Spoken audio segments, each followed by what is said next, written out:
Hey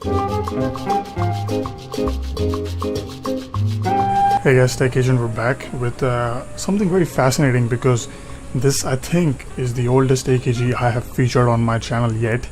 And if you look at this, now I've featured a lot of vintage headphones, you guys know that, but when you look at this, you think of, hey, this headphone is a vintage headphone, and that's exactly what it is. You know, it looks the part. It is a classic looking design, and I think, you know, I featured a lot of vintages and they don't really look vintage, they just look like headphones, but this guy specifically looks like a vintage headphone, and this is the Akg K160. This is a really fascinating headphone, as I said, because it's I think the first AKG, the oldest AKG I have featured yet. And you know, it's really an interesting headphone. You know, there isn't much about this headphone, but you know, it is quite fascinating, and I think you know, some information about this headphone, you know, on YouTube would be nice, because it's such a great headphone, and I think you know, it even sounds pretty good for what it is. So, you know, let's talk about it. This is the K160, launched in 1977, so, you know, quite a long time ago. And this headphone, you know, this was like the standard in broadcasting, as well as, you know, in movies. You see the K160 in many movies. I've seen this in, you know, in James Bond movies and stuff, and you know, it's really quite a common headphone from that era, and you see these used a lot in many applications. And you know, it's seeing these headphones from, you know, in movies and in television and stuff, it is not that uncommon. You know, very widespread headphone in those industries. You know, it's a 600 ohm transducer, you know, like pretty much all AKGs from the time. It is fairly inefficient. You need, you know, decent amount of power to, you know, make these things go. The transducer itself is fairly small. It's a 26 millimeter transducer, which is, you know, it's a fairly small size. But you know, when you look at the transducer, there are, you know, pictures online available. Some guy took it apart. It looks, you know, very much like a K701. You know, it's a very classic AKG diaphragm and overall structure. It's very AKG, just on a smaller scale. And you know, that kind of, you know, that's really almost audibly noticeable, because it sounds very much like an AKG, and there, you know, there is a lot of fidelity to be, you know, to be extracted once you get these things calibrated according to your parameters. So, you know, it is a very capable sounding headphone. I'll come to the sound in a bit, but let's talk about the build quality. It looks like metal. I thought it was metal. The seller who sold, you know, them to me said it was metal. I don't know why he would say that, but it's completely plastic. Build quality, it feels rather fragile. I mean, look at this. This is, you know, it really doesn't scream high-end build quality. You know, I would expect from 1977, I was expecting completely metal construction, but it is plastic.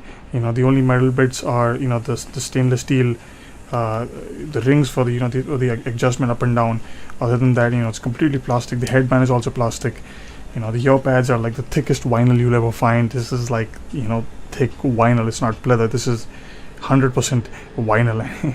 It's very uncomfortable. You know, it's not a headphone you know, you want to listen for many hours. It's not meant to be for that. It's meant to be, you know, one of those you know, it's like an occasional, you know, like for shit and giggles kind of headphone. It's really not. I would not say this is a headphone if you want, you know, if you want to use this as a daily headphone. So, you know, don't buy this for that. But apart from that, the cable was very long. It went to a proprietary DIN, so I just cut the cable, put a female 3.5 for my removable system. The headband also splits up like this, so very much like a HD25 Mark II, in that, you know, the headband splits. And this is really important for, you know, comfort. I mean, I find myself doing this a lot. You know, what I do after some time, when my head develops a hot spot, I just split the headband, and you know, that the hot spot is gone. So it's really a good design, especially for a headband which has zero padding, you know, at the bottom. So for that, you know, I really like this design. Ear pads, as I said, highly uncomfortable, but they have a really funky design, and they're easily replaceable. You can just pop them like that, and there is a plastic ring inside. You can also put aftermarket ear pads inside the ring. I don't know why you would want to do that, but I tried putting brainwaves pads on it, and you know, it works just fine. So you could mod these, you know, with aftermarket ear pads very easily without doing any you know, things yourself. I mean, everything is available, so it's very easy to mod. But at the same time, I just like the character the stock pads have with this, you know, the holes inside and the view into the driver. It really looks classy, and I think changing it would not be a wise thing to do. So I like it how it is. 1977. I mean, there was another OEM of this K160. One thing to keep in mind is that the K160 is one of the older AKGs.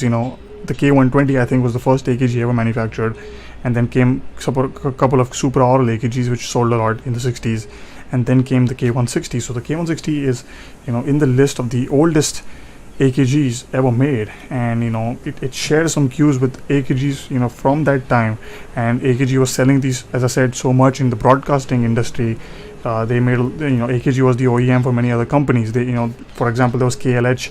I think Siemens also made a K160 with the help of AKG. So there were many companies contacting AKG to get K160s, but as I said, it's a very well sold headphone, and I don't think it's a rare headphone. I mean, they are scarce on eBay, but they show up and they're fairly cheap. I mean, you can get them for less money. You can get them for like 50 euros and stuff. So it's a affordable vintage headphone.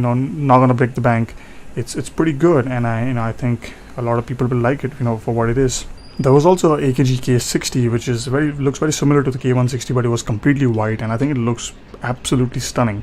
I'll put a picture up, but that headphone really looks absolutely amazing, and I really want to get that. But those are really rare. So the Akg K160, whenever it comes in my hands, I will probably make a video on it. But the K160, fascinating headphone. The sound of this headphone is very muffled. It's a very rolled off headphone. There is no high frequency extension, but the bass extension and the bass excursion of this headphone is absolutely stunning. This headphone you can push this headphone to levels you will not believe. I mean, it goes to modern headphone bass levels after some correction. So it's a really capable transducer, highly capable transducer, and you can really calibrate it to sound modern and sound competent. It sounds really good, and I really appreciate this headphone. I really like using it.